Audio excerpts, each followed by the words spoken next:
नमस्कार, अन्नपूर्णा रेसिपीमध्ये आपल्या सर्वांचे स्वागत आहे। आज आपण हिरव्या मिरच्यांची वेगळ्या प्रकारची रेसिपी पाहणार आहोत। त्यासाठीचे साहित्य: हिरव्या मिरच्या 15 ते 18, गूळ 100 ग्रॅम, दही 200 ml, भाजलेल्या तिळकराळाचा कूट 1 वाटी। मिरची मधोमध एकाच बाजूने चाकूच्या साहाय्याने कट करून घेतलेली आहे। सर्व मिरच्या अशाच प्रकारे कट करून त्यामध्ये तिळकराळाचा कूट भरायचा आहे। सर्व मिरच्यांमध्ये तिळकराळाचा कूट भरून घेतल्यानंतर पॅनमध्ये 1.5 पळी तेल घेऊन गरम होऊ द्यायचे आहे। तेल चांगले तापल्यानंतर जिरे टाकायचे आहे।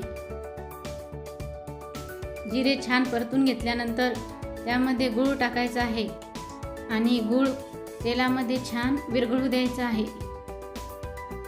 गूळ तेलामध्ये छान विरघळलेला आहे। आता आपल्याला यामध्ये तिळकराळ भरून घेतलेल्या मिरच्या टाकायच्या आहेत। त्यानंतर उरलेला तिळकराळाचा कूट आणि दही टाकायचे आहे। त्यानंतर चवीपुरतं मीठ टाकायचे आहे आणि हे सर्व साहित्य चमच्याच्या साहाय्याने व्यवस्थित मिक्स करून घ्यायचे आहे। झाकण ठेवून 10 ते 12 मिनिटे मिरची शिजू द्यायची आहे।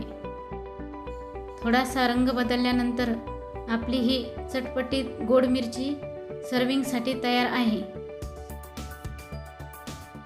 ही गोड मिरचीची रेसिपी नक्की करून बघा आणि व्हिडिओ जर आवडला असेल तर लाईक करा, शेअर करा आणि माझ्या चॅनलला सबस्क्राईब करा।